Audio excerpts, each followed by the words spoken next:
শেখ হাসিনা খারাপ, আওয়ামী লীগ খারাপ, সব কিছুই খারাপ, কিন্তু আওয়ামী লীগ ক্ষমতায় থাকার জন্যে আওয়ামী লীগের যত বিধান আছে, নিয়ম নীতি আছে, সবগুলাই আজকে কি ভালো হয়ে যাচ্ছে মাননীয় স্পিকার। এর ব্যাখ্যা ছাড়া এই আইন পাস করা হলে এর মধ্য দিয়ে স্থানীয় গণতন্ত্রকে আবার গলা টিপে হত্যা করা হয়েছে বলে আমরা ধরে নিব মাননীয় স্পিকার। মাননীয় স্পিকার, আমরা ভোটাধিকার নিয়ে কথা বলবো, আমরা ঘুমের অধ্যাদেশ নিয়ে যখন কথা বলি যে হচ্ছে ঘুমের অধ্যাদেশ কেন বাতিল করা হচ্ছে, তখন ট্রেজারি বেঞ্চের মন্ত্রী দাঁড়ায় বলে আমাদের স্বরাষ্ট্রমন্ত্রী অনেকদিন ঘুমছিলেন, আমরা কি ঘুমের বেদনা বুঝি না?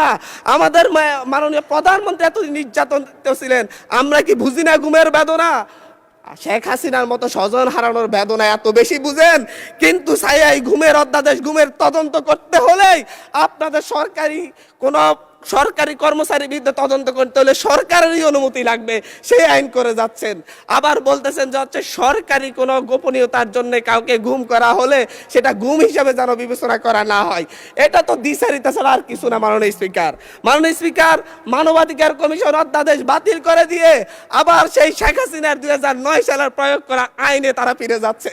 শেখ হাসিনা খারাপ, আওয়ামী লীগ খারাপ, সব কিছুই খারাপ, কিন্তু আওয়ামী লীগ ক্ষমতায় থাকার জন্যে আওয়ামী লীগের যত বিধান আছে, নিয়ম নীতি আছে, সবগুলাই আজকে কি ভালো হয়ে যাচ্ছে মাননীয় স্পিকার।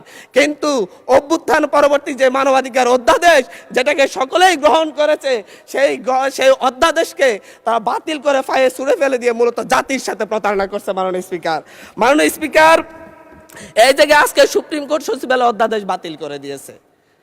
আমাদের মাননীয় প্রধানমন্ত্রী তারেক রহমান সাহেবের ওনার একটা ফেসবুক পোস্টেই উনি উল্লেখ করেছেন সুপ্রিম কোর্টের জন্য আলাদা সচিবালয় করা হবে এবং সুপ্রিম কোর্টকে বিচারালয়কে স্বাধীনতা দেওয়া হবে। আজকে আইসা বলতেছে সুপ্রিম কোর্ট সচিবালয়ের কোনো দরকারই নেই, কোনো প্রয়োজনীয়তা নাই। এখন যদি বলি যে হচ্ছে আমরা বিচার বিভাগের স্বাধীনতা চাই, 28 জন বিচারককে শোকজ করা হয়েছে তাদের অভ্যন্তরীণ মেসেঞ্জার গ্রুপে শুধু আলাপ আলোচনা করার কারণে। বলি যদি আমরা বিচার বিভাগের স্বাধীনতা চাই, তাহলে আমাদেরকে বলবে মেজর শহীদ প্রেসিডেন্ট জিয়াউর রহমানই তো বিচার বিভাগকে স্বাধীনতা দিয়ে গিয়েছেন। আমরা তো এই বিচার বিভাগের স্বাধীনতার জন্য এতদিনের লড়াই, আজকে আসা টুটি চেপে ধরা হচ্ছে বিচার বিভাগের। মাননীয় স্পিকার, মাননীয় স্পিকার, আমি আবারও সেই স্থানীয় সরকার যে আইনটি, সিটি কর্পোরেশন যে আইনে ফিরে যাচ্ছে, আমি সেই কথাই বলতে চাচ্ছি। আমরা 2012-13 সালে আওয়ামী লীগ যখন হচ্ছে সিটি কর্পোরেশন নির্বাচন দিয়েছিল, সেই নির্বাচনে 5টি নির্বাচনে বিএনপি দলীয় বা হচ্ছে 20 দলীয় জোটের প্রার্থীরা বিজয়ী হয়েছিল। বিএনপি আওয়ামী লীগ কারচুপি করতে পারে নাই, কিন্তু পরবর্তীতে সেই নির্বাচিত মেয়রদেরকে অপসারণ করে আওয়ামী লীগ তাদের দলীয় এবং হচ্ছে বিভিন্ন প্রশাসক বসিয়েছিল। মাননীয় স্পিকার, দীর্ঘদিন ধরে ট্রেজারি বেঞ্চের মেয়র আরিফ, তৎকালীন সিলেটের মেয়র ছিলেন আমাদের বর্তমান এমপি সিলেটের আরিফ ভাই, ছিলেন হচ্ছে আব্দুল মান্নান, প্রফেসর আব্দুল মান্নান সাহেব, প্রত্যেককে তাদেরকে গাজীপুরে ছিলেন, তাদের প্রত্যেককেই তাদের চেয়ারে বসতে দেওয়া হয় নাই। একই ধরনের পথে আওয়ামী লীগের সেই দেখানো পথে বিএনপি হাঁটার জন্য এই আইনটাকে করা হচ্ছে। মাননীয় স্পিকার, অন্তর্বর্তীকালীন সরকার যে অধ্যাদেশটি জারি করেছিল, সেই অধ্যাদেশটি মূলত বিশেষ পরিস্থিতির কথা জন্য জারি করা হয়েছিল, অভ্যুত্থান পরবর্তী পরিস্থিতির জন্য জারি করা হয়েছিল।